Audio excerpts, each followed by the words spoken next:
What's going on, guys? Welcome back to another video. And guys, Kenobi episode 6, it is officially out, and I'm gonna say this: I think it's good. There are small issues, but I think overall it was a good episode. Now, usually for my reviews I do my brief non-spoiler, then I do my spoilers after that, but I'm just gonna say it was good. There's my brief review. If you haven't seen it, watch it, you'll love it. Just getting the brief review out of the way, just so we can jump right into spoilers. And before we get too far into this, I do want to say that me and Goldwolf are going to be doing another podcast where we'll be talking about a lot of stuff that happened in this episode.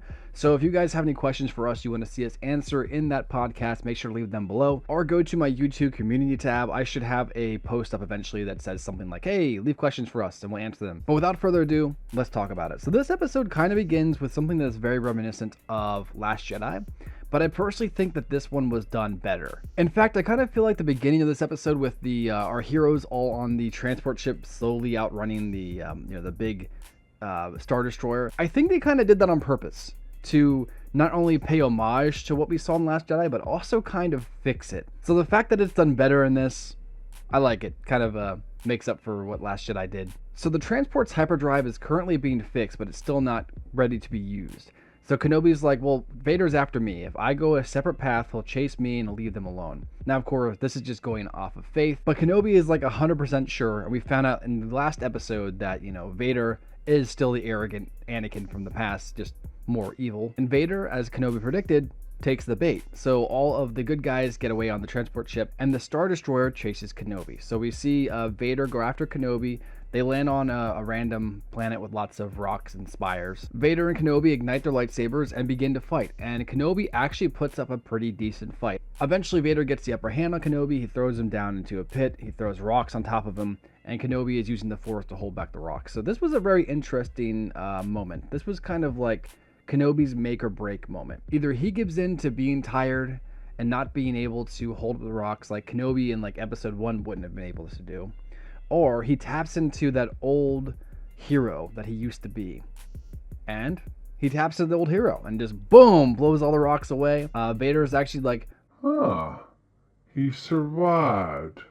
Well, interesting. then Kenobi comes back and he starts beating up Vader, and he starts like throwing rocks at him, which is, it's kind of a funny scene, but it is what it is. And eventually Obi-Wan gets a good shot on Vader's helmet, and we get to see Anakin's face underneath the Vader helmet. And with Vader unable to breathe because of his respirator getting damaged, Obi-Wan essentially leaves him there and leaves him alive. And I think that might have been a mistake. So with Vader pretty much unable to breathe, Kenobi's just like, I'm gonna leave you there. And he does. And I don't know if I like this ending. I think this is actually one of the points where, like, I like the entire episode as a whole.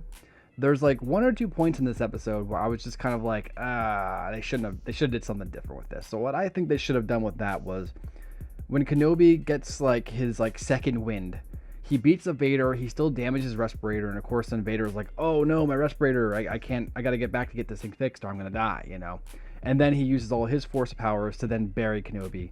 He thinks Kenobi's dead, and then he leaves, and then Kenobi is actually using the Force. And then Kenobi comes out from behind the stone, and he's like, oh man, that was tiring, but I'm alive. However, Vader thinks I'm dead, so this is going to work out in my favor. Now, of course, that's just my ad-lib version. There'd be more dramatic parts in that whole scene I'm explaining. I mean, I don't really hate the way they were going with it, but I really thought it'd be interesting to end this scene with Vader thinking Kenobi was killed. And Vader would effectively think that he has come full circle, but in the end, he would realize, like, that didn't make him feel any better, and he's still just as angry as he was before. Oh, and also, when I first finished that fight, I kind of felt like Vader was a little underpowered.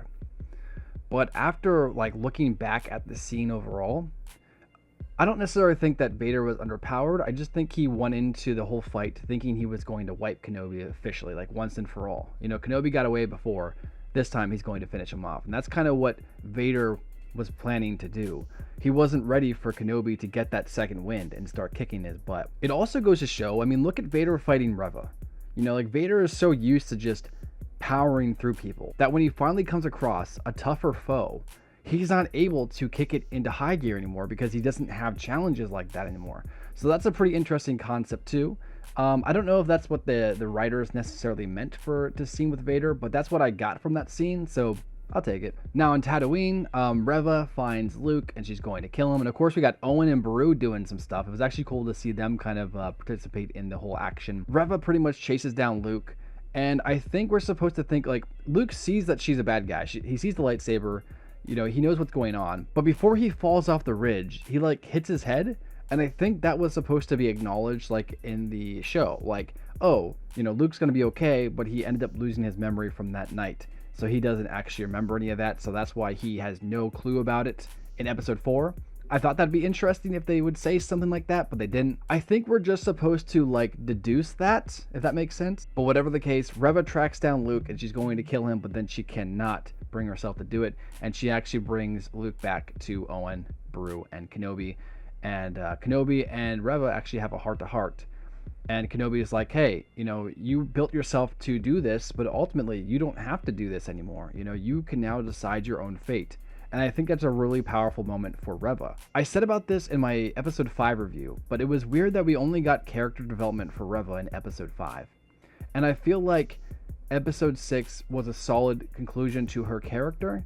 I was surprised they didn't kill her off in some type of sacrifice thing. But now that Reva is alive, she could potentially show up in another future show. And I'm going to guess we're probably going to get a Reva show or a show with another main character, and then Reva's going to team up with them. Maybe it would be cool to get like a Quinlan Vos show, and Reva is like his partner in that, and they're kind of like working their way doing missions or something like that. That'd be interesting. I like that. At one point, Kenobi flies to Alderaan to see Leia and kind of say goodbye to her, which is really cool. But this seemed like, why would you travel that far just to say bye and then travel all the way back? You know, just kind of, it was weird. It's like they threw it in there because they initially planned to have him do it over a holo call, but they're like, nah, this isn't personal enough. We got to bring Kenobi back over. So it is what it is. And Obi-Wan actually gets to talk to Luke. We don't get to see the actual conversation, but Obi-Wan's like, hello there. And part of me was hoping that we'd see little Luke pull out like 4 lightsabers. He'd grow 2 arms quick, pull out 4 lightsabers and be like, General Kenobi. But I get it. It breaks canon. I get it. Disney. Okay, so then we get the ending scene, the scene we did not see coming, that we thought we were going to see coming, that we like were expecting, but we didn't actually know if they were going to go full out with it. We didn't know how exactly we were going to experience the scene. I thought they were just going to do a voiceover, but no, Force Ghost Qui-Gon. So there has always been this rumor that Qui-Gon was not able to manifest himself as a Force Ghost unless he's like in an actual like Force area, like a place where the Force is strong. That's when he can show up. But we now see that Qui-Gon can be a Force Ghost. So where was he in the original trilogy? Maybe we'll get season 2 and they'll explain that. Yeah, Obi-Wan and Qui-Gon meet again for the first time. Or from what we know, from the first time since episode 1, since Qui-Gon's death. So it's going to be interesting to see how they kind of explore that further. If there's a season 2, and it kind of ended in a way that there could be one. I don't know what they do with the premise or where they go with the story, but whatever the case, I'm on board. It was a solid end to the series. I will be doing a follow-up like ranking all 6 episodes of the series, as well as ranking this series compared to other Star Wars series. So if you guys want to see those videos, please make sure to like, subscribe, and definitely hit that notification bell. Whatever is going on with the YouTube algorithm right now, you have to effectively get that notification bell. So please hit that. I appreciate it. But that's it for me, guys. How did you feel about this episode? Do you think this episode makes all the rougher episodes better? Or do you think that this episode is bad? Let me know in the comments below. But that's it for now, guys. Thanks again for watching. I'll catch you later. Peace.